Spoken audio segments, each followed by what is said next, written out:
One of the realities of living in a world that's not yet redeemed and restored is that suffering is going to happen. Okay, things are going to happen.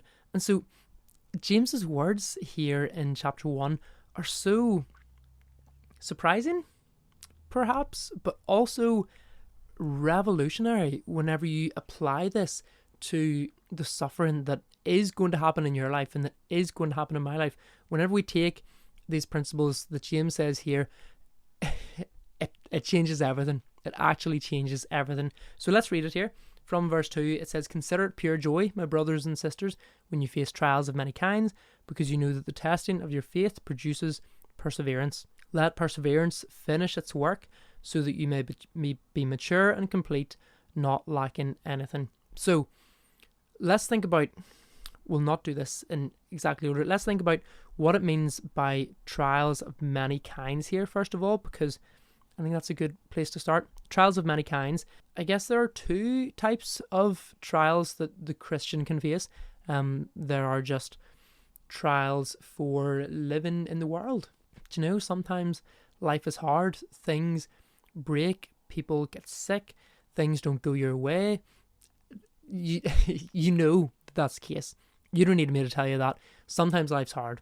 Sometimes things don't go well. If you're a Christian, God does not promise that he will protect you from any and all struggles and difficulties in life. You are still going to go through hard stuff, even if you're a Christian, because that's part of what it means to live in this world. But there's a second type of suffering that happens, and I think James probably had that in mind because he's writing to the 12 tribes scattered among the nations. There are hints that he's writing to a persecuted church, and that is that's the second type of suffering that we can endure, which is suffering that isn't just in spite of our faith, okay, but suffering that is a direct result of our faith, suffering that comes because we are Christians. This is a reality that is not uncommon across the world. It's actually like super, super common.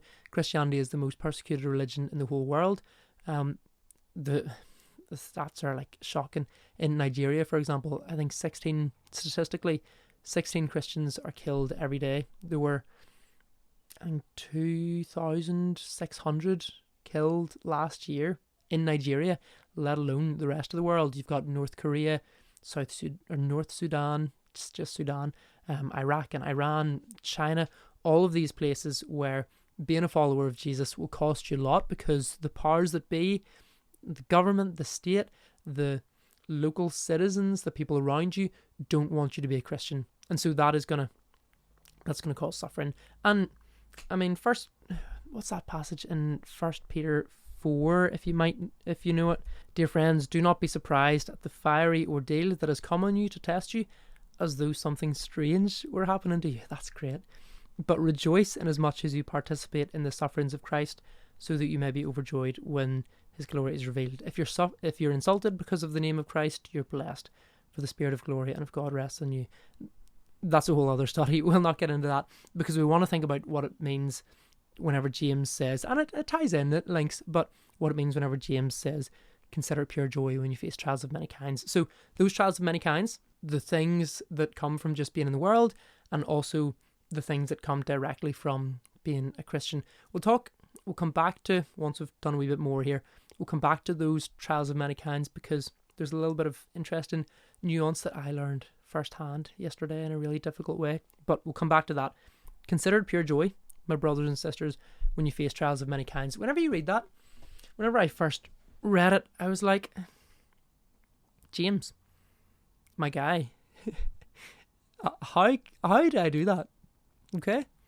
Like, whenever things don't go well, whenever things are hard, how do I just pretend? Do I just pretend that they're okay? Do I have to, like, summon within myself some sort of, like, positive feeling towards the hardship and the difficulty that I'm going through? Do we have to be happy all the time? Do we have to pretend that hard things aren't happening, or that they're like, "Oh yeah, I'm having the worst week ever, but it's really great"?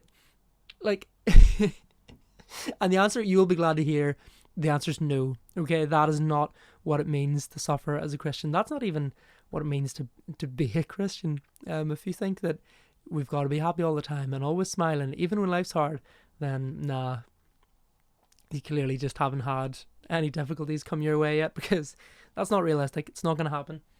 What he says, though, that's not what he says. If you read it carefully and you think about the meaning of the words, James says, consider it pure joy. Consider it pure joy when you face trials of many kinds. So what does it mean to consider it? Here, if you like Bible-based content and you like seeing it on YouTube, then one of the easiest ways that you can help this spread to more people so that more people see it is by hitting it with a like, and also just by being here. Thank you for being here. I appreciate that. And I hope that you enjoy the rest of the video.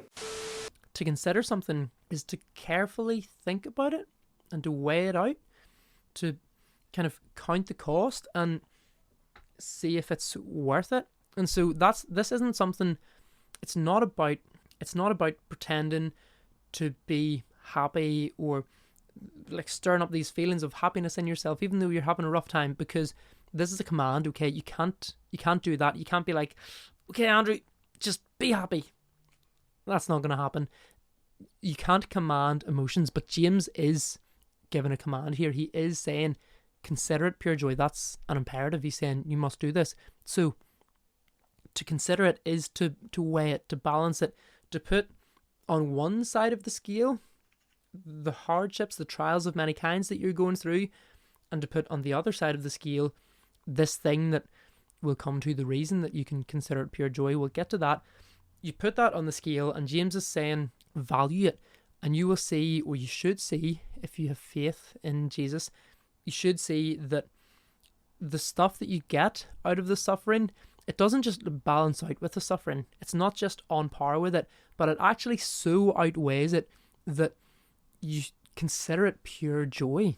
That the thing that comes from your suffering as a Christian is so good and so valuable that it tips the scales and it's a cause for joy.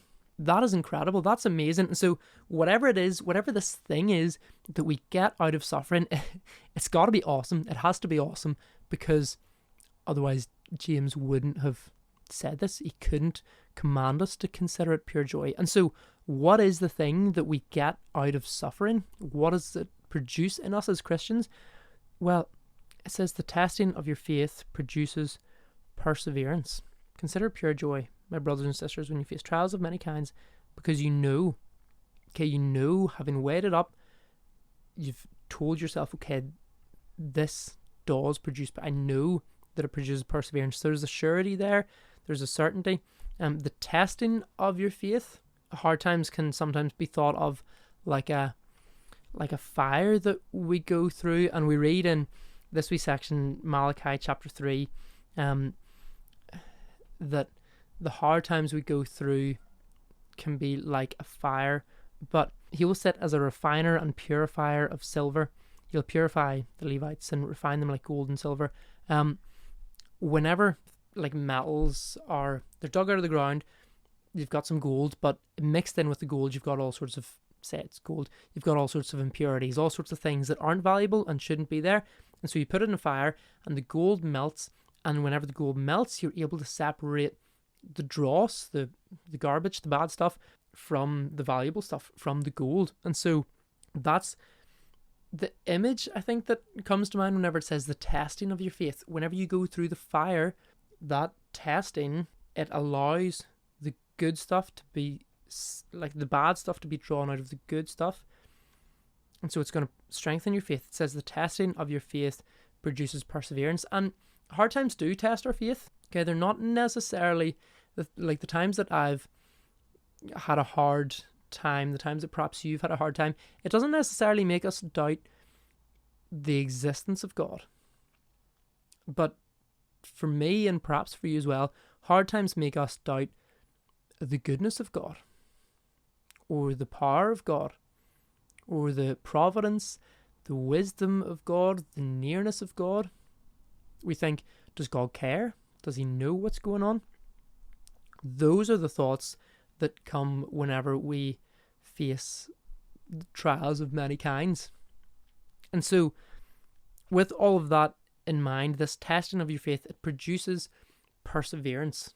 Perseverance is so good and so worthwhile that you can consider it pure joy when you face trials of many kinds. Now, what is perseverance? In the words of, I think it was this commentator, Warren Wiersbe, he's done a load of commentaries on the Bible. It's a good wee book on James. He says perseverance is courageous patience in the face of difficulty or trial. Courageous patience in the face of difficulty or trial. So the ability to hold on to your faith, I guess. The ability to trust God and to say, I know that He is good, even though what I'm going through is really rubbish. That muscle, that attitude that you can develop, that instinct, that's perseverance, and it is so valuable as a response to suffering that if you let the suffering bring that about in you, then the suffering is redeemed. You can consider it pure joy when you face trials of many kinds. This video was one of a series of videos I'm doing on the Book of James, so if you enjoyed it, then here's another one that you might enjoy, or here's another video that you might like. But thank you for being here. I appreciate you, and I will see you in the next one. God bless.